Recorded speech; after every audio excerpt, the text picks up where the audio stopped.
Hello everyone, कैसे हैं आप सब।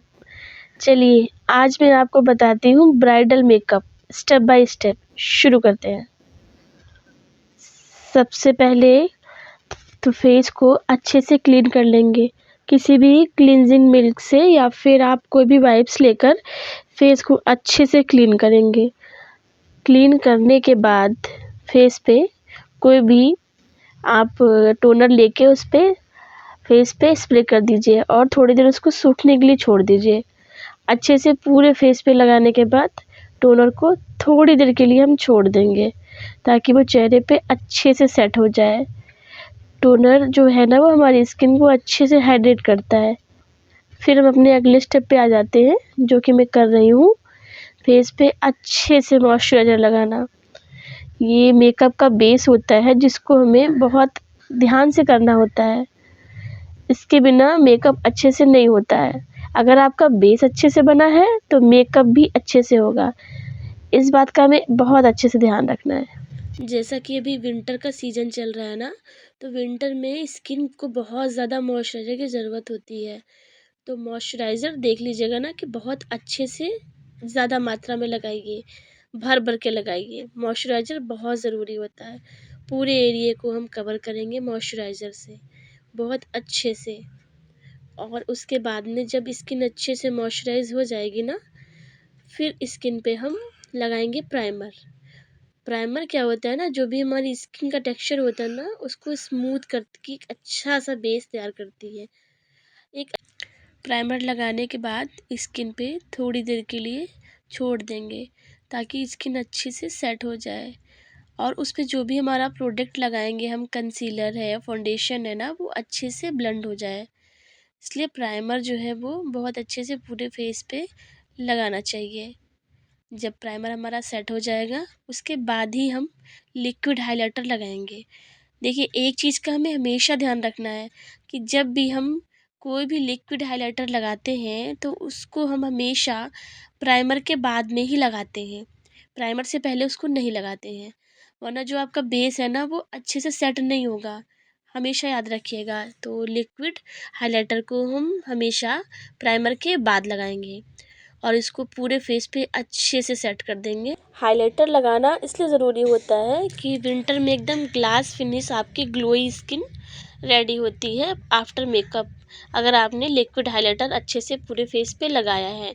लगाने के बाद उसको हल्के हाथों से पूरे फेस पे आप ब्लेंड कर सकते हैं। देखिए, थोड़ा थोड़ा सा विंटर का असर मेरी वॉइस पे भी है। मुझे कोल्ड हो रखा है, इसलिए थोड़ा सा वॉइस में दिक्कत हो रही है, बोलने में भी। तो बाकी इसको अवॉइड करके आप मेकअप देखिए। तो अब हमारा जो है हाइलाइटर लग गया है, उसको थोड़ा सा टाइम देने के बाद में अब हम फेस पे जहाँ भी दिख रहा है ना कि हमारा एकदम डार्क स्किन है, जैसे अंडर आई एरिया है, लिप के पास का एरिया है, तो वहाँ पे हम कंसीलर लगाएंगे।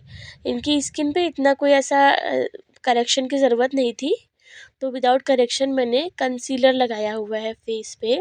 जहाँ जहाँ मुझे हल्की सी डार्क स्किन दिख रही थी, वहाँ पे हल्का से येलो टच में मैंने कंसीलर लगाया है और उस कंसीलर को पूरे फेस पे मैंने इवनली ब्लेंड कर दिया है। कंसीलर जैसा है ना, जो डार्क एरिया है वहाँ पर लगा के उस एरिया पे ज़्यादा ब्लेंड करना है। बाकी जैसे कि करेक्टर होता है ना, तो करेक्टर को हम जहाँ पे लगाते हैं बस उसी एरिया पे ब्लेंड करते हैं। लेकिन कंसीलर को हमें जहाँ जहाँ भी डार्क स्किन को लाइट करना होता है वहाँ पे भी लगाते हैं और उस पूरे एरिया में आप ब्लेंड कर सकते हैं। और उसके बाद मैंने थोड़ा सा जो हाईलाइट एरिया थे इनके, वहाँ पे लाइट कलर का कंसीलर लगाया है। देखिए, मैंने जो है चिक पे, फॉरहेड पे और जो भी इनके हाईलाइट एरिया थे वहाँ पे कंसीलर लगा दिया। एक्चुअली मैं कंसीलर लगा रही थी, उसी टाइम मेरे पार्लर में एक कस्टमर आ गए थे, तो मुझे अपनी जो स्टूडेंट है ना, उसको मुझे ब्लेंडर दे के जाना पड़ा कि चलो ठीक है, मैं उनको अटेंड करके आती हूँ, तब तक आप इनके फेस को ब्लेंड करिए। तो इसने जल्दी जल्दी से उनके फेस को ब्लेंड किया है अच्छे से। पूरे फेस पे बहुत ही हल्के हाथों से ब्लेंडर को चलाना है। मेकअप में सबसे जो मेन पार्ट होता है ना, वो यही होता है कि हम जो प्रोडक्ट फेस पे लगाते हैं वो अच्छे से इवनली ब्लेंड होना चाहिए पूरे फेस पे। जितना स्मूथ आप ब्लेंडिंग करते हैं आपका मेकअप उतना उतना ही अच्छे से निकल के आता है। तो आपको बहुत ही स्मूथ हाथ से पूरे फेस को ब्लेंड करना है। एक्चुअली मुझे बोलने में बहुत प्रॉब्लम हो रही है, लेकिन मैंने अभी अपना रिसेंटली यूट्यूब चैनल स्टार्ट किया है, तो मुझे बहुत क्रेज़ रहता है आप लोगों को बहुत कुछ सिखाना है बस। और आप लोगों से सीखना भी बहुत कुछ है, तो इसीलिए मैंने सोचा बस मुझे करना है। वॉइस नहीं आ रही ठीक, बोल नहीं पा रही हूँ, फिर भी मैंने सोचा नहीं, मुझे करना है और इसीलिए मैं कर रही हूँ। और ये मैंने फेस पे इनके अब स्टार्ट किया है फाउंडेशन लगाना। तो जो फाउंडेशन है ना, तो उसको पूरे फेस पे एकदम से नहीं लगाना है कि आपने लगा दिया पूरे फेस पे फिर आप ब्लेंड कर रहे हैं। थोड़ा थोड़ा सा प्रोडक्ट उठाते जाना है ब्लेंडर से और थोड़े थोड़े एरिया में आपको ब्लेंड करते जाना है। हाँ, मैं ब्लेंड ही कर रही थी इनका फेस कि फिर से अचानक से मेरे पार्लर में कस्टमर आए, तो मैंने अपनी स्टूडेंट को फिर से ब्लेंडर दिया कि चलो ठीक है, तुम ब्लेंड करो, मैं फिर से उन्हें अटेंड करके आती हूँ। और जब भी मैं कोई मेकअप शूट करती हूँ उस वक्त ज़रूर कोई ना कोई आता है। चलिए कोई नहीं, मैंने फेस पे फाउंडेशन लगा दिया था, उसको भी अच्छे से पूरे फेस पे सेम वैसे ही स्मूथली ब्लेंड कर रही है। और देखिए मैं आ गई हूँ, मैंने उन्हें अटेंड करके। और ये ब्लेंडिंग मैंने इसलिए फ़ास्ट कर रखी है ना, क्योंकि वैसे तो बहुत बड़ा वीडियो हो जाएगा, इसलिए मैंने प्रोडक्ट के बारे में आपको सब कुछ बताया है, स्टेप बाय स्टेप आपको क्या करना है ये भी बताया है, लेकिन एकदम शॉर्ट में, स्पीड में। तो फिर वीडियो को फास्ट फॉरवर्ड इसीलिए किया है कि आपको सारी चीज़ें बता भी सकूं और आप देख भी सकें। तो फाउंडेशन को लगाने के बाद मैंने लूज़ पाउडर से उसको सेट किया था, और सेट करने के बाद अंडर आइज़ में मैंने थोड़ा सा लूज़ पाउडर इसलिए डाला हुआ है कि जो भी मैं मेकअप आइज़ का कर रही हूँ उसका जो भी प्रोडक्ट है ना, तो वो नीचे अगर फॉल आउट होता भी है तो उसको बाद में मैं डस्ट ऑफ कर सकूँ। ठीक है, तो मैंने थोड़ा सा लाइट ब्राउन शेड लेकर दोनों आइज़ पे जो है आउटर कॉर्नर से लेके इनर कॉर्नर तक ब्लेंड किया है। दोनों आइज़ में मैं एक साथ इसलिए करती हूँ मेकअप क्योंकि मुझे ऐसा ईज़ी लगता है कि एक साथ दोनों में कंप्लीट भी हो जाता है और सेम भी रहता है। अभी एक आँख में आप करो, दूसरे आँख में बाद में करो ना, तो फिर थोड़ा-सा डाउट रहता है ना कि अभी कौन-सा लगाया था, कौन-सा लगाया था। स्टेप को याद करने में भी दिक्कत होती है। तो अब अगर आपके साथ भी ऐसा कुछ होता है तो आप ऐसे कर सकते हैं। आप पहले अपना दोनों जो है आइज़ का एक साथ स्टार्ट कर सकते हैं। जो भी प्रोडक्ट आप पिक करते हैं ना, वो दोनों ही आइज़ में एक साथ लगाइए।